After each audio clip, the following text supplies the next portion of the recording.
जय सिया राम, जय श्री हनुमान, जय श्री हनुमान ಚಾಲಿಸಾ. ಶ್ರೀ ಗುರು ಮಹಾರಾಜರವರ ಚರಣ ಕಮಲದ ಧೂಳಿಯಲ್ಲಿ ನನ್ನ ಮನ್ನ ರೂಪಿ ಕನ್ನಡಿಯನ್ನು ಪವಿತ್ರ ಮಾಡಿ ಶ್ರೀ ರಘುವೀರರ ನಿರ್ಮಲ ಯಶವನ್ನು ವರ್ಣನೆ ಮಾಡುತ್ತೇನೆ. ಯಾರು ಚಾರು ಧಾಮ, 4 ಫಲ ಕೊಡುವವರು, ಧರ್ಮ, ಅರ್ಥ, ಕಾಮ ಮತ್ತು ಮೋಕ್ಷ ಕೊಡುವವರು. ಹೇ ಪವನ ಕುಮಾರ, ನಾನು ನಿಮಗೆ ಸ್ಮರಣ ಮಾಡ್ತಾ ಇದ್ದೇನೆ. ನನ್ನ ಶರೀರ ಮತ್ತು ಬುದ್ಧಿ ನಿರ್ಬಲಿದೆ. ನನಗೆ ಶಕ್ತಿ, ಸುಬುದ್ಧಿ ಮತ್ತು ಜ್ಞಾನವನ್ನು ಕೊಡಿ. ಚಿಂತಾಗಳನ್ನು ನಾಶ ಮಾಡಿ. ಪವನಪುತ್ರ ವೀರ ಹನುಮಾನ, ನಿಮಗೆ ಜಯವಾಗಲಿ.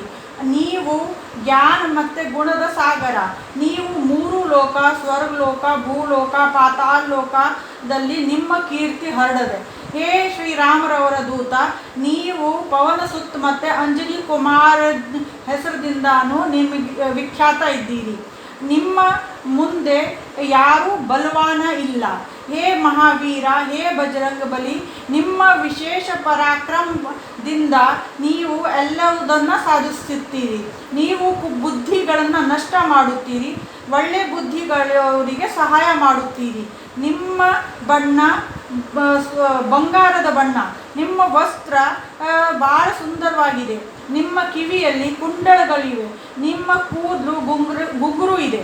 ನೀವು ಭಾಳ ಸುಂದರವಾಗಿ ಕಾಣಿಸುತ್ತೀರಿ. ನಿಮ್ಮ ಕೈಯಲ್ಲಿ ವಜ್ರ ಮತ್ತು ಧ್ವಜ ಇದೆ.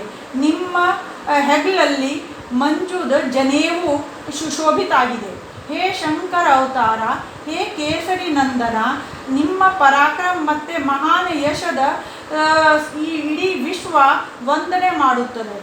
ನೀವು ಪ್ರಕಾಂಡ ವಿದ್ಯಾನಿಧಾನ, ಗುಣವಾನ, ಅತ್ಯಂತ ಕಾರ್ಯಕುಶಲದಿಂದ ಶ್ರೀರಾಮರವರ ಎಲ್ಲ ಕೆಲಸಗಳನ್ನು ಉತ್ಸುಕತೆಯಿಂದ ಮಾಡುತ್ತೀರಿ.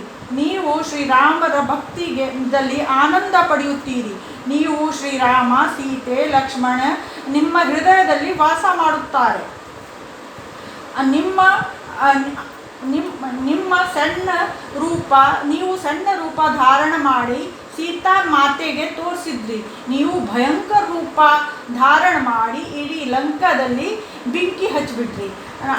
ನೀವು ವಿಶಾಲ ರೂಪ ಧಾರಣ ಮಾಡಿ ರಾಕ್ಷಸರ ವಧ ಮಾಡಿದ್ರಿ. ಮತ್ತು ಶ್ರೀರಾಮಚಂದ್ರ ಅವರ ಎಲ್ಲ ಉದ್ದೇಶಗಳನ್ನು ಸಫಲತೆ ಮಾಡಿಸಿ ಸಫಲ ಆಗಲಿಕ್ಕೆ ಸಹಯೋಗ ಕೊಟ್ರಿ. ನಿಮಗೆ ಸಂಜೀವನಿ ಬೂಟಿ ಮತ್ತು ಇಡೀ ಗುಡ್ಡವನ್ನು ಲಕ್ಷ್ಮಣಜಿಗೆ ಜೀವಂತ ಮಾಡಲಿಕ್ಕೆ ತಂದ್ರಿ. ಶ್ರೀರಾಮರವರು ಪ್ರಸನ್ನವಾಗಿ ನಿಮಗೆ ಹೃದಯದಲ್ಲಿ ಅಪ್ಕೊಂಡ್ರು. ಮತ್ತೆ ಹೇಳಿದ್ರು, ಮತ್ತು ನಿಮ್ಮ ಪ್ರಶಂಸೆ ಮಾಡುತ್ತಾ ಹೇಳಿದರು, ನೀವು ಭರತನಂತಾನೆ ಮುದ್ದಾದ ತಮ್ಮ.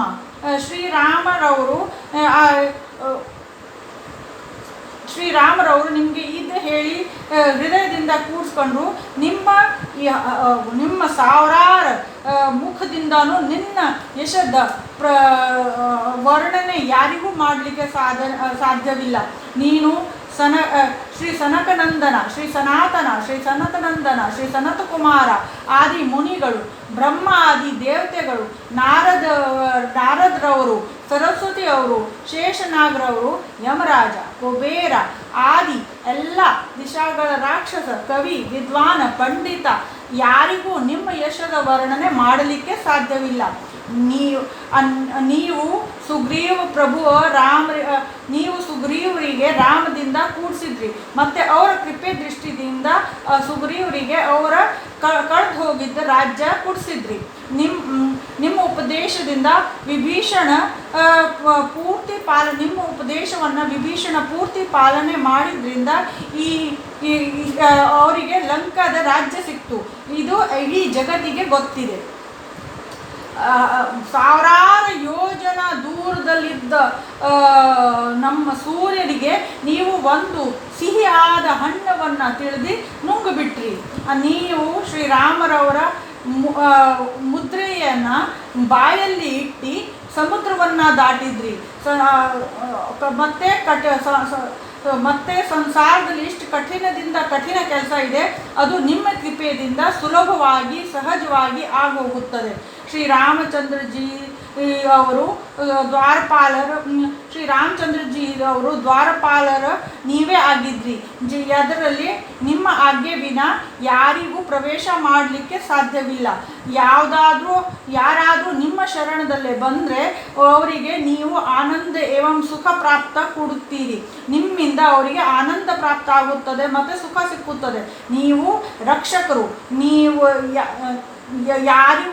ನೀವು ರಕ್ಷಕರಾಗೋದ್ರಿಂದ ಯಾರಿಗೂ ನಿಮ್ಮ ಭಕ್ತರಿಗೆ ತೊಂದರೆ ಕೊಡಲಿಕ್ಕೆ ಸಾಧ್ಯವಾಗುವುದಿಲ್ಲ. ನಿಮ್ಮ ವೇಗದ ರೀತಿ ಯಾರಿಗೂ ಹೋಗಲಿಕ್ಕೆ ಆಗೋದಿಲ್ಲ. ನೀವು ಮಹಾಬಲಿ. ನೀವು ಪಾಪಿಗಳ ನಾಶ ಮಾಡುತ್ತೀರಿ. ಯಾವಾಗ ನೀವೇ ಗರ್ಜನೆ ಮಾಡುತ್ತೀರಿ ಆವಾಗ 3 ಲೋಕ ಕಂಪಿಸುತ್ತದೆ. ಹೇ ಪವನ್ ಕುಮಾರ ಹನುಮಾನ, ನಿಮ್ಮ ಹೆಸರನ್ನು ಕೇಳಿ ಭೂತ ಪಿಶಾಚ ದುಷ್ಟ ಆದಿ ಆತ್ಮಗಳ ನಿಕಟ ಬರುವುದಿಲ್ಲ, ಹತ್ರ ಬರುವುದಿಲ್ಲ. ವೀರ ಹನುಮಾನ, ನಿಮ್ಮ ಜಾಪ ಯಾರು ನಿರಂತರ ಮಾಡುತ್ತಾರೆ ಅವ್ರದ್ದೆಲ್ಲ ರೋಗಗಳು ನಷ್ಟ ಹೋಗುತ್ತದೆ, ಅವರ ಎಲ್ಲ ಕಷ್ಟಗಳು ದೂರ ಹೋಗುತ್ತದೆ. ಯಾವ ಪ್ರಾಣಿ ಶ್ರದ್ಧೆ ಭಕ್ತಿದಿಂದ ಧ್ಯಾನ ಮಾಡುತ್ತಾರೆ ಅವರು ಸದಾ ಸುಖದಲ್ಲಿ ಉಳಿತಾರೆ, ಅವರ ದುಃಖ ಎಲ್ಲ ದೂರ ಹೋಗುತ್ತದೆ. ತಪಸ್ವಿ ರಾಜ ಶ್ರೀರಾಮಚಂದ್ರಜಿ ಅದರಲ್ಲಿ ಶ್ರೇಷ್ಠ ಇದ್ದಾರೆ. ಅವರೆಲ್ಲ ಕೆಲಸಗಳನ್ನು ನೀವು ಸಹಜವಾಗಿ ಮಾಡಿಬಿಟ್ರಿ. ನಿಮ್ಮ ಕೃಪೆ ದೃಷ್ಟಿಯಿಂದ ಯಾವುದು ಜೀವ ಏನು ಅಭಿಲಾಷ ಮಾಡಲಿ ಅದು ನೀವು ತುರಂತ ಫಲ ಕೊಡುತ್ತೀರಿ. ಅವರೆಲ್ಲ ಕಾಮನೆಗಳನ್ನು ಪೂರ್ತಿ ಮಾಡುತ್ತೀರಿ. ನಿಮ್ಮ ಯಶ 4 ಯುಗ, ಸತ್ಯುಗ, ತ್ರೇತಾಯುಗ, ದ್ವಾಪರ ಯುಗ, ಕಲಿಯುಗದಲ್ಲಿ ಹರಡದೆ. ನೀವು ಇಡೀ ವಿಶ್ವದಲ್ಲಿ ನಿಮ್ಮ ಕೀರ್ತಿ ಪ್ರಕಾಶಮಾನ ಆಗದೆ. ಹೇ ಶ್ರೀರಾಮರವರ ಮುದ್ದಾದ ಭಕ್ತ, ನೀವು ಸಾಧು ಸಂತ ಮತ್ತು ಸಜ್ಜನಗಳ ರಕ್ಷಣೆ ಮಾಡುತ್ತೀರಿ ಮತ್ತು ದುಷ್ಟಗಳ ಸರ್ವನಾಶ ಮಾಡುತ್ತೀರಿ. ನಿಮಗೆ ಮಾತೆ ಶ್ರೀ ಜಾನಕಿ ಅವರು ವರ ಕೊಟ್ಟಿದ್ದಾರೆ. ಅಂತರದಲ್ಲಿ ನಿಮಗೆ 8 ಸಿದ್ಧಿಗಳು ನಿಧಿಗಳು ಕೊಟ್ಟಿದ್ದಾರೆ. ಪದ್ಮ, ಮಹಾಪದ್ಮ, ಶಂಖ, ಮಕರ, ಕಚ್ಚಪ, ಮುಕುಂದ, ಕುಂದ, ನೀಲಭದ್ರ ಎಲ್ಲ ಕೊಟ್ಟಿದ್ದಾರೆ. ಅವರು ವರ ಕೊಟ್ಟಿದ್ದು ಅಣಿಮ. ಯಾವುದರಿಂದ ಸಾಧಕ ಯಾವುದೋ ಸಣ್ಣ ಕಠಿಣದಿಂದ ಕಠಿಣ ಪ್ರವೇಶ ಮಾಡಬಹುದು, ಅವರು ಸಣ್ಣ ರೂಪ ಮಾಡಿ. ಮಹಿಮಾ, ಇದರಲ್ಲಿ ಯೋಗಿ ಅಪ್ನೆ ಇದರಲ್ಲಿ ಈ ಮಹಿಮಾದಲ್ಲಿ ಯೋಗಿ ತನ್ನ ದೊಡ್ಡ ರೂಪ ಮಾಡಬಹುದು. ಗರಿಮ, ಇದರಲ್ಲಿ ಸಾಧಕ ಇಷ್ಟು ಬೇಕಾದರೂ ವಜ್ಜೆ ಆಗಬಹುದು. ಲಘಿಮ ಅಂದರೆ ಇಷ್ಟು ಬೇಕಾದರೂ ಸಣ್ಣ ರೂಪ ಧಾರಣ ಮಾಡಬಹುದು. ಪ್ರಾಪ್ತಿ, ಇದರಲ್ಲಿ ಇಚ್ಛಿತ ಪದಾರ್ಥಗಳ ಪ್ರಾಪ್ತಿ ಆಗುತ್ತದೆ. ಪ್ರಾಕಾಮ್ಯ, ಇದರಲ್ಲಿ ಇಚ್ಛೆ ಮಾಡಿದರೆ ಪೃಥ್ವಿದಲ್ಲಿ ನಾವು ಸಮ ಆಗಬಹುದು ಮತ್ತು ಆಕಾಶದಲ್ಲಿ ಹಾರಬಹುದು. ಇಶಿತ್ವ, ಇದರಲ್ಲಿ ಎಲ್ಲರ ಮೇಲೂ ಶಾಸನ ಮಾಡುವ ಸಾಮರ್ಥ್ಯ ಬರ್ತದೆ. ವಶಿತ್ವ, ಇದರಲ್ಲಿ ನಾವು ಬೇರೆಯವರಿಗೆ ವಶ ಮಾಡಬಹುದು.